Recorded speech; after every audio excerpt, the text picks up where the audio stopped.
Angafer gamota kulkuluru vale Akamil kakote saradab gaele Makanke gorecha angoguda kabdan Wagni wakota sifkenera wada Angafer gamota kulkuluru vale Akamil kakote saradab gaele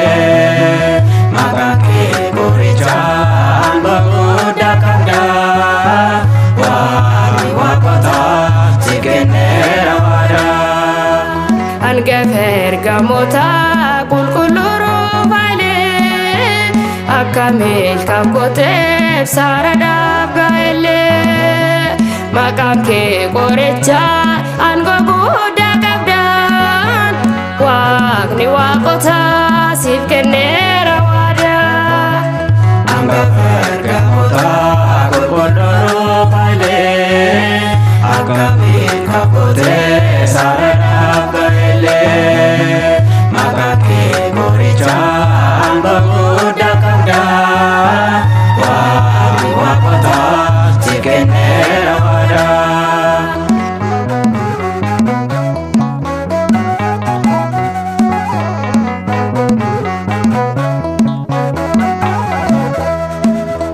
Kulkuluru fae Dipina kenya ves Kulkuluru fae Dafte toka kabda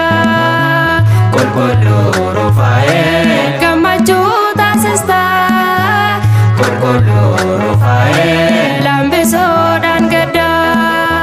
Kulkuluru fae Dukuba marates Kulkuluru fae Latihan go kabda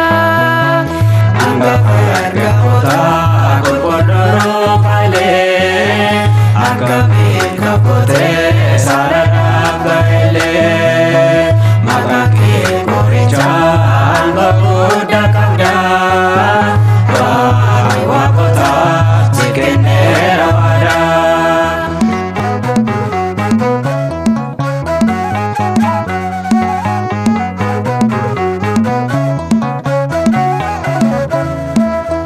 Kulkuluru fae La dunya rafamte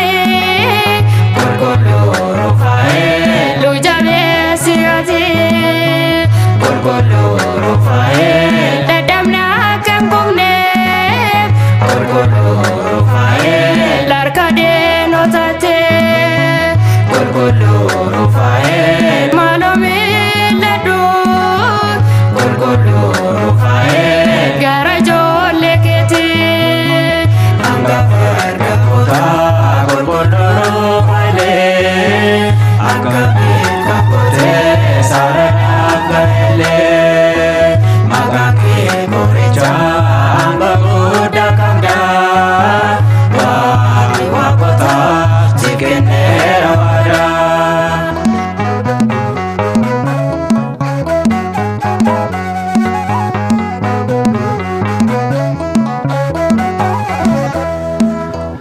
Kulkuluru fae Labdi sewa mana Kulkuluru fae Gara kenya koto Kulkuluru fae Rufael sida Kulkuluru fae Jamakan ebseto Kulkuluru fae Kufati rakaste Kulkuluru fae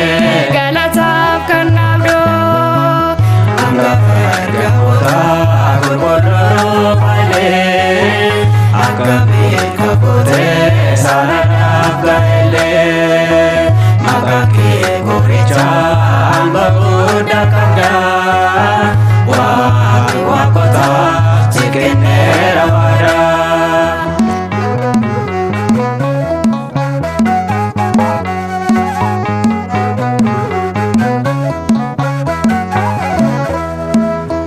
Kulkuluru fae Formata gudada Kulkuluru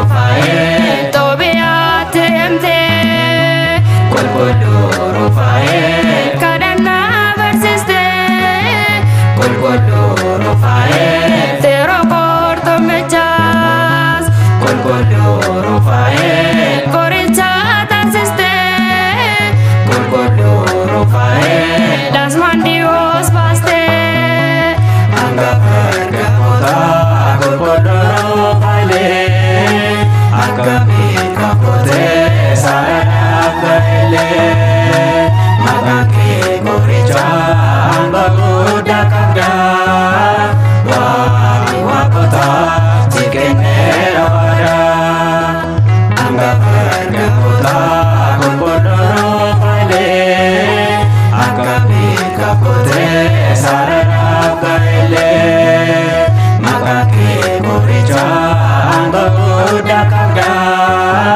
waaqni waaqotaa si kenneera waadaa.